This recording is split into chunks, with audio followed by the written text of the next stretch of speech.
So the first thing that I'd recommend is actually challenge the way that you're learning and think about where does that come from? And if that comes from just a prior experience from uni, that's something to maybe look at. James Schramko here. Welcome back to my show. This is episode 935. Today we're going to learn how to learn better, actually. Welcome to the show, Justin Sung. How are you? Hi, James. Yeah, I'm great. Thanks for having me. We have a mutual friend, Will Wang, a lovely fellow. And he said, you've got to speak to this guy, Justin. He teaches people how to learn better. And I thought, well, that's actually really interesting and useful for my audience. So I'm glad to have you on the show. And I've had the chance to have a look over your website, to have a look at your little trailer video. You made a little introduction to me as well, which was great, just explaining what you do. And I've got to say, it's really fascinating what you're doing over there. Yeah, thanks. And shout out to Will Wang for the connection. Yeah, it's just one of those things that 10 years ago, I never thought that this would be what I do full time. I come from a medical background, used to be a doctor. So if you told me when I was 17, 18, trying to desperately get into medical school, that one day my job would be to just help people learn from around the world, yeah, I don't know how I would have felt about that.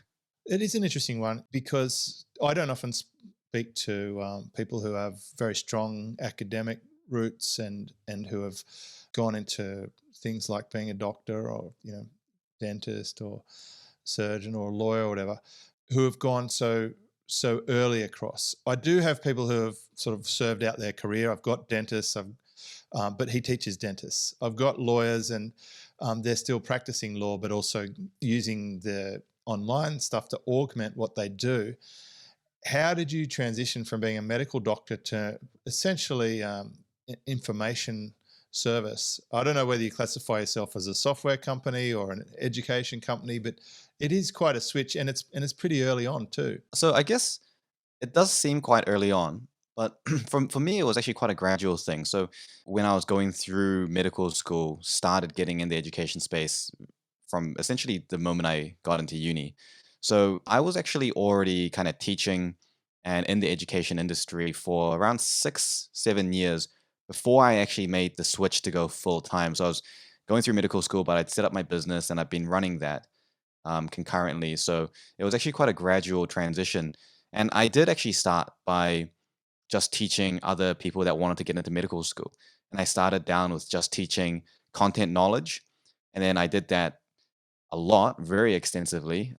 I was kind of doing a few hours of study for medical school. And then I was doing like 30, 40 hours of just teaching people every week.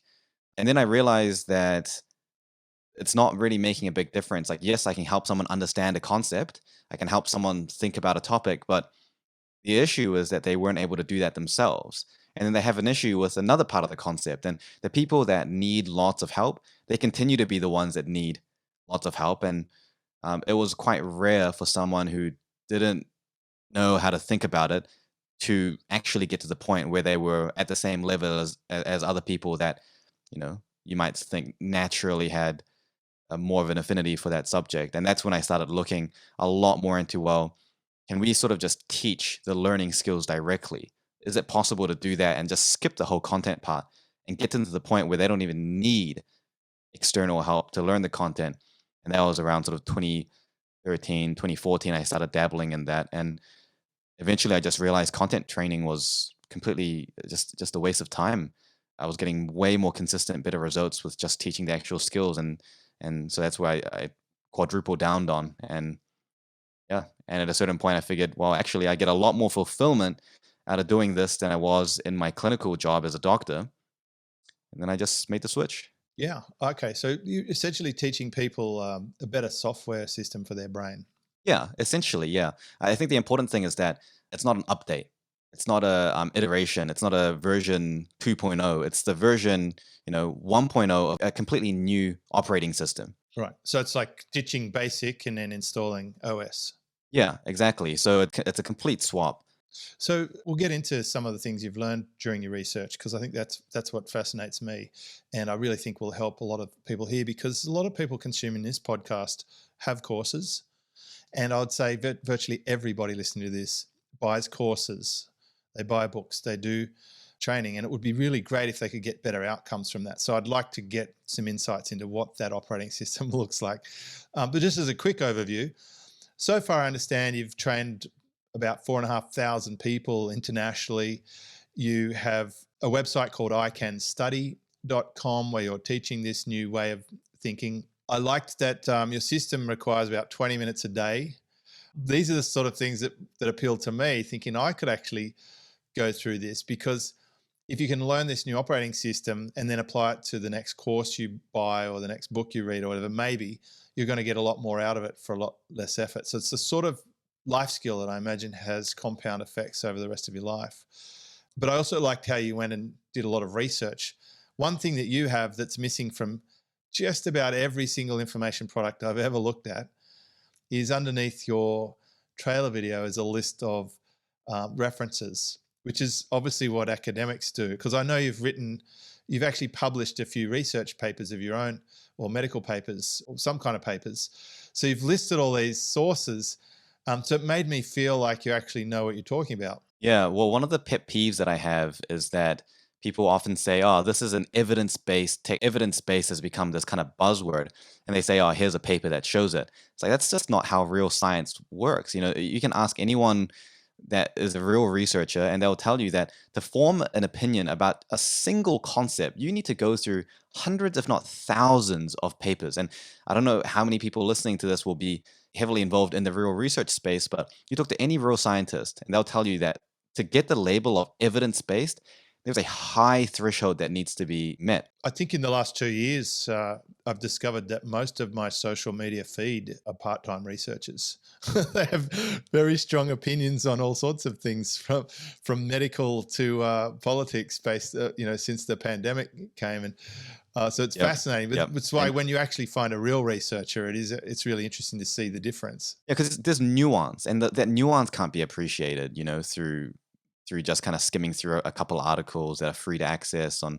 It's not easy either because they're protected behind journals, and you have to pay a lot of money to get journal access and things like that. So it's not easy and it takes a lot of time as well. And then don't we have things like confirmation bias, where we're looking for the answers we want and we reject the ones we don't find? Exactly, yeah, and it's actually a skill to manually overcome that, which I guess for me was good because the medical training and the medical background kind of did a lot of the training for that. But even then, there are a lot of doctors and medical students out there that kind of claim to be the sire of effective learning principles, and you just look at what they're saying, and it's like this is just not evidence supported whatsoever. It's just as bad as pretty much any other lay person. But yeah, if that idea of taking the research approach was something that was very, very important to me. And I also noticed that there weren't really any people really taking it as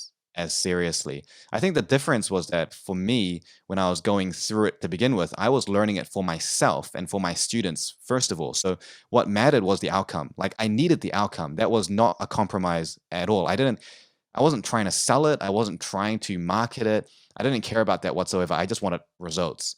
And then that led me to be less biased at what was already out there and look a little bit more closely at just what does the research say? What works? What doesn't work? Let's keep what works. Let's disregard the rest. And so a lot of these things that people that leave uni and then they get into their professional lives and they're starting to learn how to learn more effectively. And they're getting better at figuring out how to consume content and use it in a more relevant and applicable way. They feel like they've got a better mastery over their brain. So it's kind of like saying, well, let's look at 100,000 people that are in that situation. What are the little optimizations that all of these people are doing? How can we turn all of that into a system? And what are the things that some people are doing that they may think is helping them, but actually there's an even better version of that, or they think it's helping them, but it's actually not that. It's actually a combination of three other things that's making it seem like it's that, but we can actually optimize. So that was kind of the mindset. And it ended up creating a system that was very different to what was already out there. But as a result, very, very consistent and effective in getting people to learn in a very, very efficient way. I like how you track the success results. You measure the metrics on the outcomes of your students, and it's. I've heard it said somewhere that we tend to teach the things that we needed the most. And I like how you've taken all that research. One of the things you mentioned is that some of the ways that people are learning could be 30, 40, 70 years out of date, expired, I think you said, past their use by date, but they're still taught. And I've been very skeptical about, well, the education system, I guess, as a parent and as a student. See, I'm not an academic. I did, I think, one semester at university for a marketing degree, and it just didn't work for me. And I must learn in a different way. But it's good to have someone say, you know what, actually, a lot of the stuff that people are doing or the way that people are teaching is set up for them to not succeed in a, that actually is a bit of a relief. So I really do want to unpack what are a couple of things that people think are true that are not. And I just want to cite one more reference point here. There was a pretty popular book that teaches people about ways of thinking, and the author actually got in trouble for fudging his research. So, I know there's got to be flawed methods out there. What are a couple of the classics that a listener might be doing, thinking, oh, they're doing a great job here, but is actually not helping them succeed with their learning? So I think there's two different things that we can really focus on that I see people make of really all ages.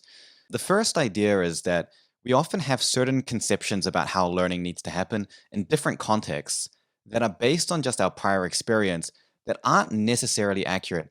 The best example of this is, let's say that you've got an accountant or someone that's trained to be a financial advisor, they're sitting their exams or recertifying or something like that. The way that they learn on the job and the way that they learn in pretty much every other aspect of their life is often completely different to the way that they think that they need to learn when they open up a textbook. As soon as it enters into that formal learning type of setting, the entire paradigm around learning just seems to change because the way that they were trained on how to learn formal academic kind of curriculum was based on when they were in school. And in school, that sort of saying about how if you try to measure a fish, like how smart a fish is by its ability to climb a tree or something, it's the issue was with that in formal education, everyone is a fish that was taught how to climb a tree because the early research said, hey, there are some things here that actually work. And then that became mainstream knowledge. And then the latest research is actually saying, actually, it turns out that it doesn't really work as well as we thought it worked. And also, it actually only works in a very small set of parameters. Like it only works in some very, very fixed type of instances. And knowing that now, there's kind of a shift going on. But there's this 30 to 50-year delay between when research starts picking up on an issue to when mainstream advice starts changing. So it's not going to be for another 50 years probably that the tune starts changing in terms of how people should be thinking about things. So there are a lot of these misconceptions. So one of those things is that if you're wanting to learn something, you have to just sit there with the book. You have to read it, and then you have to write things out again, and you have to just copy things and be very repetitive and very note heavy. So that's completely not true at all. In fact, there's very little research to actually support that system of doing things activates the right pathways in our brain that lead to effective learning. And actually, most professionals out there, they actually know this intuitively because the things that you know and can retain the most and the most easily to the deepest level, you've probably never written extensive linear notes for and copied them out again and again. You never made a series of flashcards that you needed to go through again and again. None of the university strategies are even used. However, that is knowledge that you may feel very, very confident on. So the first thing that I'd recommend is actually challenge the way that you're learning and think about where does that come from? If that comes from just a prior experience from uni, that's something to maybe look at. There's a certain belief in the copywriting community that the best way to learn great sales copywriting is to hand copy all the greatest sales letters. This is debated a lot in copywriting forums. Some people swear by it that they've become so good because they hand wrote the best sales letters, and it just, they reckon it opens up a certain part of their brain and lodges in there. Other people say that it's baloney. What do you say, Justin? So I've heard this before. And from a cognitive perspective, that's not going to be a consistent way to get to get very good. I often give this sort of example. Let's say that there is a technique that the 100 best copywriters on the planet use, right? Of 100 of the best copywriters on the planet, 99 of them use this technique or use this way to try to improve. And I said, I've got this technique. Would you want to hear what this technique is? Would you want to learn this technique that are used by 99 out of 100 of the best copywriters in the world? I guess I'd still be wondering if is there a correlation or causation error? Like, is it just something that they all do, but it was taught by somebody and it wouldn't make any difference whether they do it or not? I'd still want to know who the one is. And your line of thinking is a minority. Most people would say, "Hey, that's a high success rate." But actually, if you've got a million copywriters and all a million of them are doing it, and then only 99 of those are actually succeeding, that is a very, very, low success rate. And you might still get 99 of the 100 best copywriters using that technique. But hey, you've also got 999,000 other people that are using that aren't getting those types of results. And the other thing is that you get this success bias where you only hear from the people that are doing really well. I mean, when's the last time you looked at a YouTube video and someone was like, "Hey, I'm a crap copywriter. Here's what I do to be terrible at my job." Like, no one does that. No one wants to That's talk about funny. all I of their often say, failures. I'm not a very good podcaster, but I've just cranked out 900 and something episodes. I got in early and just kept doing it. I'm still learning how to be better at storytelling and improve the sound quality, get better guests like you, Justin. Like, that is fascinating. Yeah, I totally get you with the success bias. What do they say, that the history is written by the victors? That's a classic case of we're really only hearing from people who feel like they've got the system, and that's really what I was saying before. The thing that I saw in your situation that I do not see very often is actual research sources cited. I know we all do it. I probably do it.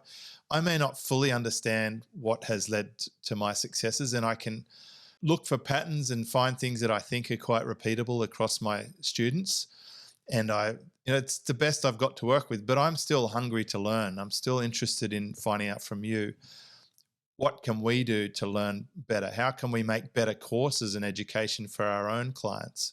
I think one of the most important things, and I've helped a number of people create online courses and look at the educational design thing.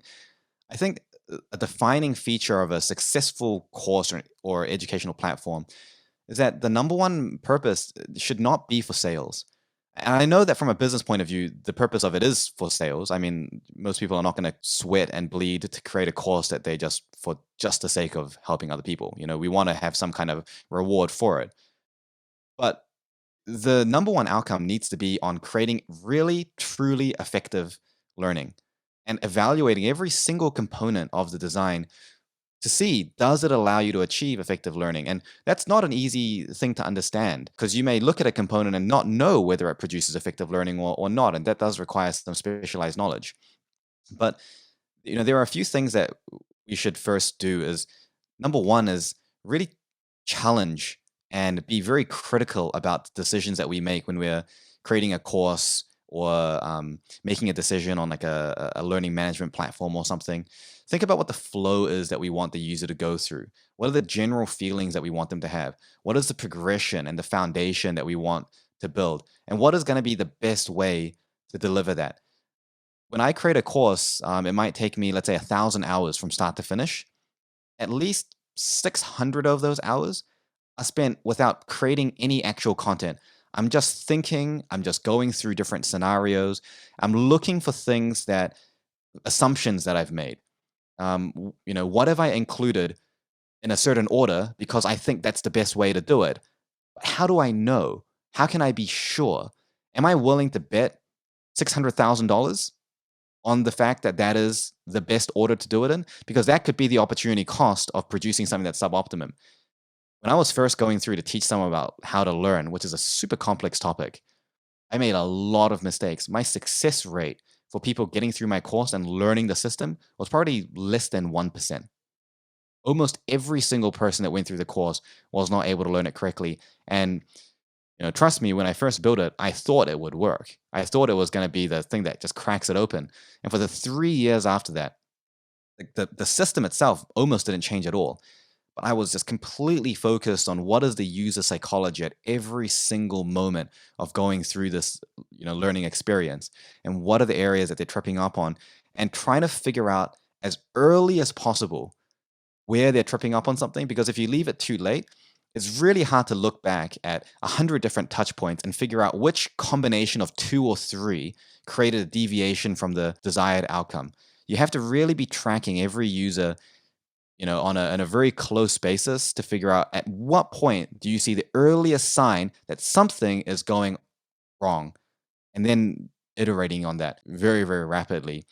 Another thing, a very quick tip I would say is when you're building courses, build them with the idea that you're going to rebuild it and update it 10, 20 times after that. Don't make the perfect course that's super rigid. And then if you want to change a single component, you have to re record everything that follows after it. You're 100% going to have to change it when you get real market data and user feedback. There's definitely parts that you're going to restructure, reorder. It will be vastly different from however you thought it would go, even if you did heaps and heaps of planning, no matter how confident you are. So just keep that in mind when you design it. Start with a skeleton and add new things on based on that user feedback. If I had done that to begin with, I probably would have saved myself a couple $100,000 and a few thousand hours in just recreation time. That's a power tip. I'm so lucky when I started running my own paid workshops. A real estate educator at the time, he said, look, make sure you chapterize your training, put it into modules. And so I would start each session with a new title slide and deliver that module. So they were sort of interchangeable. Later, I could supersede a model and replace it with a new module and just slide it in and make up the overall course. In the platform that I use, the learning platform that I use, I requested the feature to track students' progress through the course so that I could see how far they're making it through. And you can also have little prompts. So if someone stops engaging with it, that you can follow them up. And you can use things like the ability for them to tick completion and then be issued a certificate and stuff, things that sort of encourage people to conclude. But I tell you, one of the most eye-opening things for me lately was I went through a live delivered course. I think it went for about a month, and it was 2 sessions a week. And from the start of the course to the finish of the course, I completed all the homework, I did the assignments, and I learnt a brand new skill. So the outcome of the course was exactly what was on the sales page, that I would end up with the ability to do a certain skill, that I would have these certain deliverables. And it was great. I think it's a huge problem in the online industry, both sides of the fence. People creating crappy training, and we've all done it, because we're often good at a thing, but we're not educators. And then the second part is people just consuming and consuming. They keep buying stuff. Like 50% of Kindles have never been opened. That blows my mind. I don't have the source to cite there, but I've researched it a few times and it keeps coming up that we all buy courses that just become digital shelfware. They just sit there in our browser tab or in our inbox where, the confirmation of purchase, but we never go through it. So we can change. And I imagine, the fascinating thing is how meta it would have been for you to approach taking everything you've learned and put it into a course, and then to remove all those biases and to not just sit back and accept that. But I will say, from what I've seen of your stuff, you've done the thing that I would recommend anyone do, and that's focus on just having a great product, because it's so much easier to make sales and to have retention if you just make a good product in the first place. And I totally agree with you. Whatever you have now will not be what you have even a year from now. In the online space, it does move. I'm literally changing my entire platform right now after hundreds and thousands of posts and after terabytes of data, after so much ground covered, scrapping it all to start again, as I've had to do in a cyclic nature online. You've got to do that. And I think you should put as much focus on obsolescence and rejuvenation as you do for creation. I reckon I've scrapped more stuff than most people will ever create. That's how obsessed I am with that Yeah, renewal totally agree. process. The course that I've created has been updated probably thousands of times, even just in the last 18 months. Like there's points where I'm updating things 10, 20 times a day. just because there's tiny little optimizations that can always be made. So yeah, I mean, we've got kind of this weird problem where our results that we're getting are just a lot more consistent and better than a lot of other kind of courses that try to do what we do in terms of learning to learn. And part of that is just because of the fact that there's just a really low bar that's been set by other people that just sort of created these learning to learn courses without really having an experience in it. And then obviously also part of the, attention to detail that we have. But the issue that we've got now is that the results that we have don't seem real. Like we mentioned Will Wang at the beginning, who's helping me with marketing related stuff. One of the problems we've got is how do we turn our real results into things that actually seem legitimately believable? So we even did things like run focus groups with our users to say, what is the amount of improvement that you feel is actually realistic? And it's only about a third of the actual results. So, there's a conundrum is, do we actually lie about our results just to make it more believable? Or do we use the real one? And yeah, so it's an interesting thing. But what you mentioned before about people just consuming content, like a prevalent thing, I was actually talking about that on a Instagram live thing that I was doing last night. There's this illusion of progress that people tend to have where sort of obsessed and they get a lot of that fulfillment or satisfaction and that dopamine hit from having the light bulb moment. It's like a light bulb moment addiction. So they'll go through courses and learn skills, and it's that feeling of, hey, this makes sense. I feel like I'm learning something. This feels new. It feels novel. Like I feel like this can really make a difference. But the part that's missing is how does that translate into real transformative impact on that person's life? And I know people, and I'm sure you know people as well, that will go through a course that's got so much good stuff in it, and they'll take away one or two things, only one or two things from that, and they sort of haphazardly implement that. And then 6 months later, you might check up and see, oh, well, how's all of that going? And they've sort of fallen back into their old ways anyway.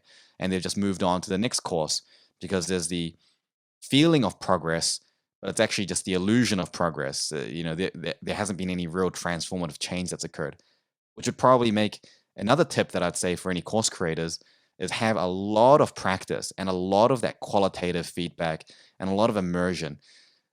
10% of the user journey should be in consuming the content.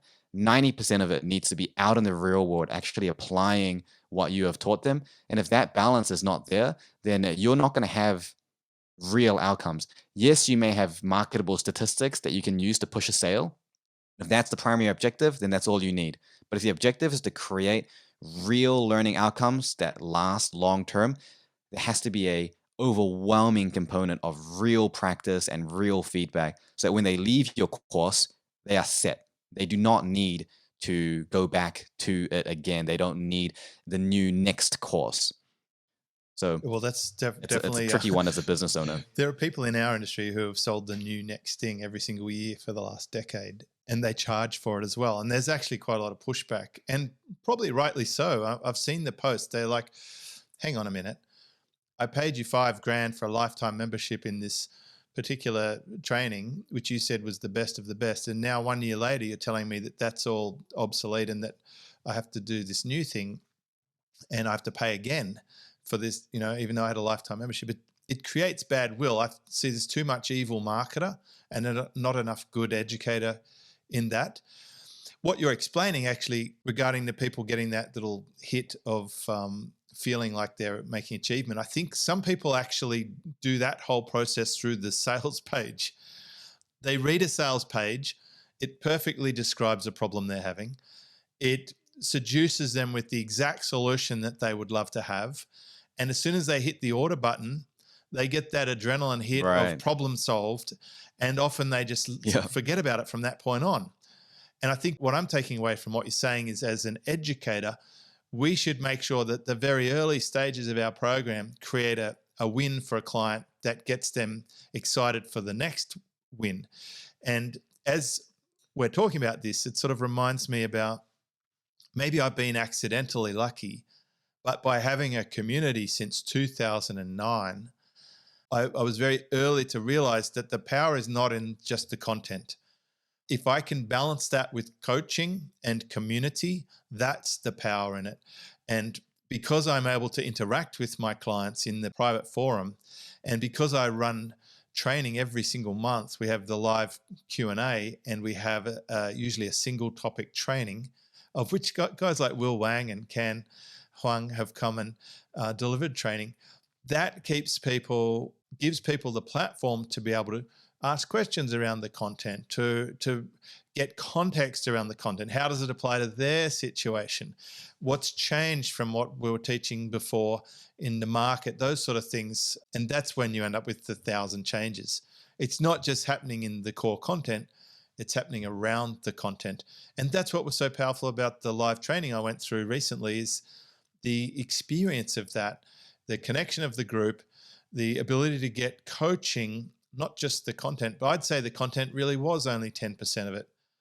The outcomes became real because of the environment. So if you're watching this or listening to this and you're a content creator or an educator, this is why I think courses and published content like Seth Godin has been talking about, and like Alex Hormozi does, it's all going to be commoditized. It'll be free or given away. I give away content all the time because the real value in it is creating an experience around it and getting the outcomes for the people. And that's where you do have to roll up the sleeves, and it is a bit of hard work. But if you have a great product, you don't have to focus so much on the marketing side of it.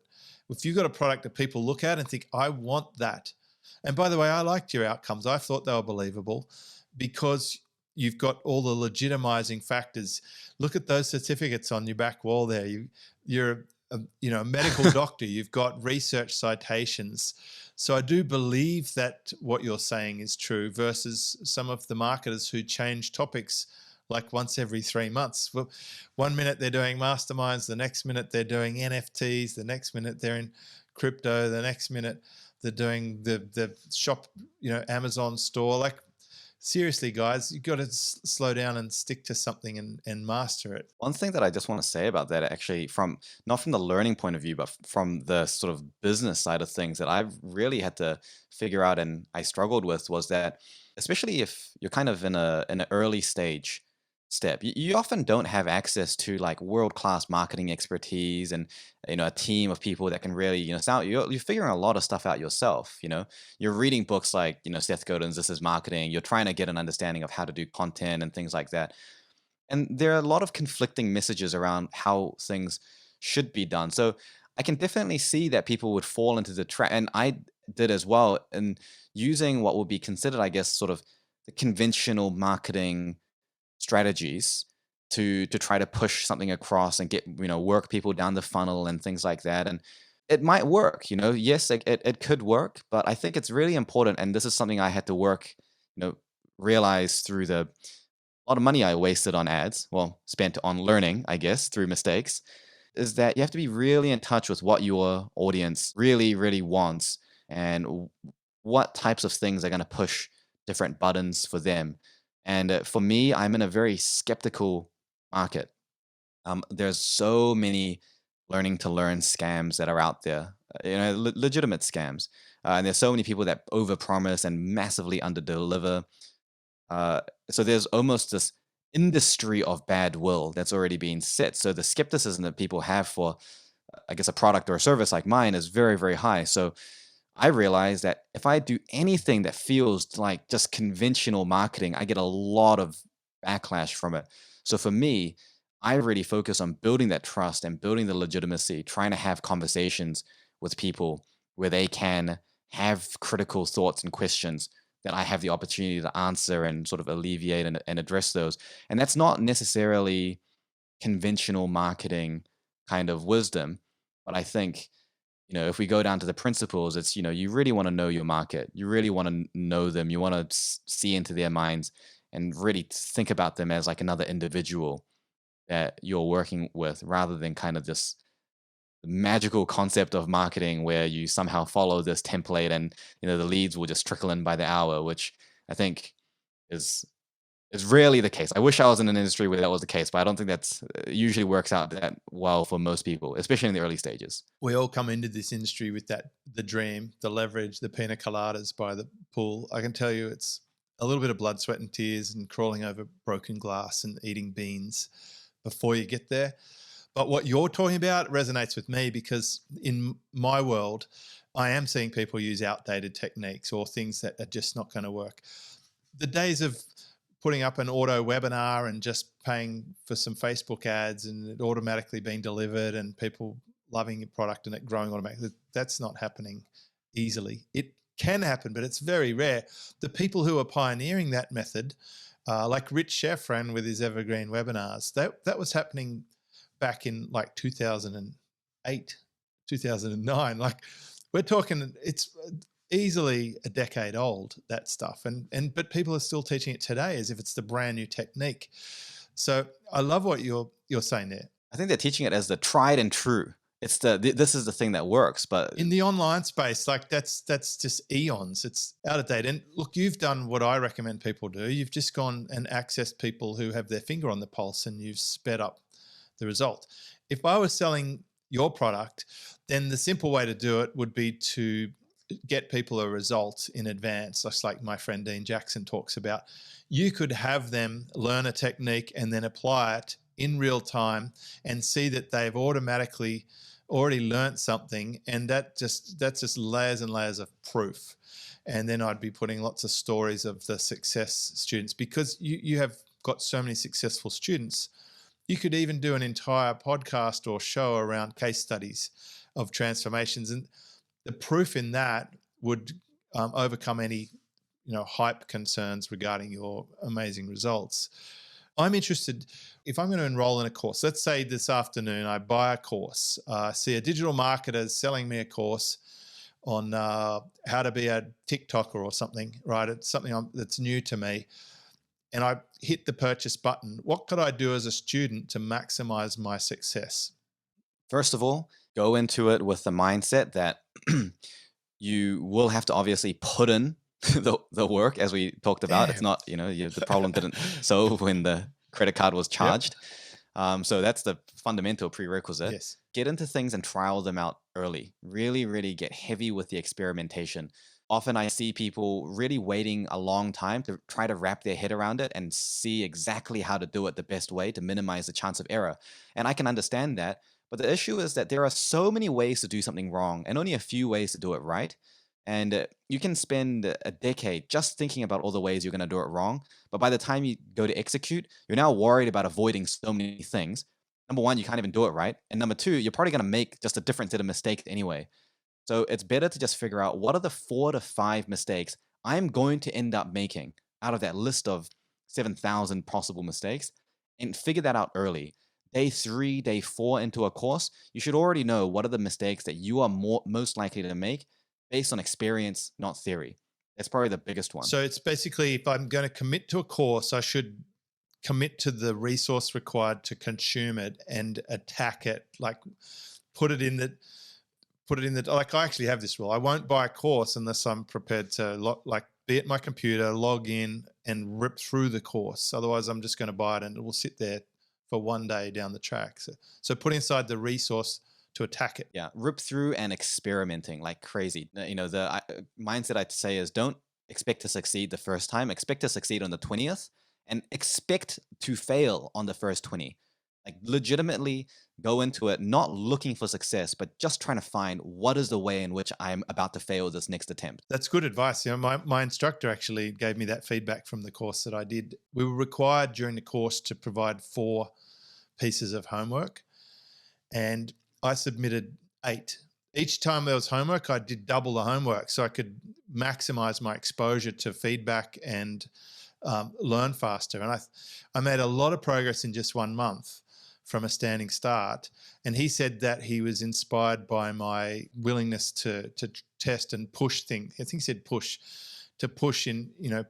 areas and try new. The innovation curve was rapid, and I feel like I did make good progress because I just threw myself at it. I'm like, okay, I've made this investment in myself. And that's a really important distinction.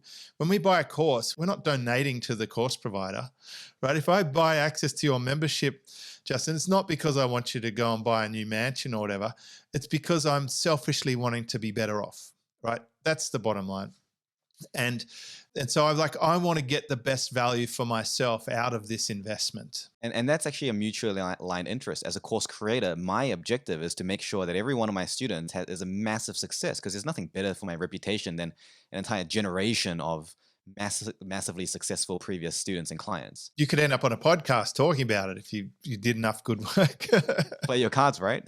I love it. Well, Justin, this has been really good. Just sort of in summary, I think what we've really covered today is a little bit about the transition from traditional role into an online role, some of the challenges you've had and how you solved them, how we can, as course creators and information marketers, do a better job for our customers, and how us as consumers, which we all are, can consume better, understand our style, commit to actually following through, and be prepared to abandon some of the isms that we've been taught. Good, I think there's a few rookie copywriters around the world sighing, "Oh, thank God I don't have to handwrite, for the next 300 hours. These things is not going to really make me a better copywriter." I love that. It's been great. You've got this website over at icanstudy.com.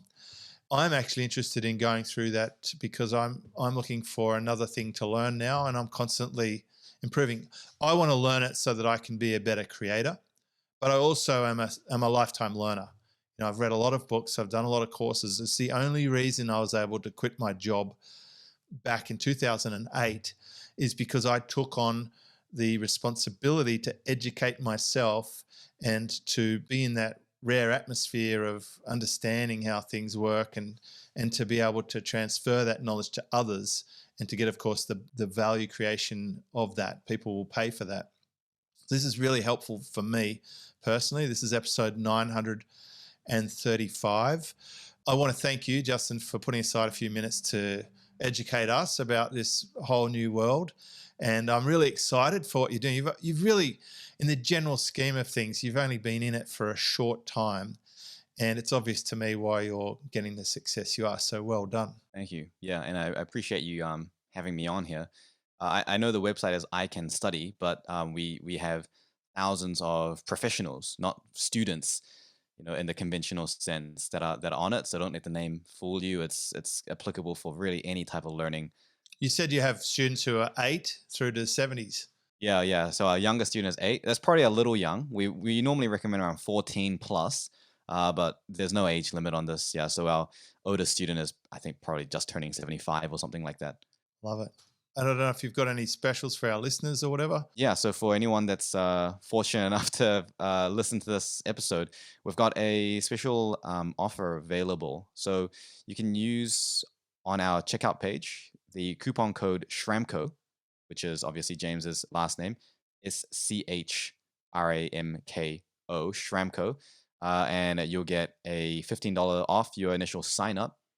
And we'll make sure that this coupon is available for use for at least the next year after this goes live. And if you're listening to this and it's already been a year since it's gone live, chuck it in the checkout anyway and just see. We may have just decided to keep it going because we've just had so many people sign up through it.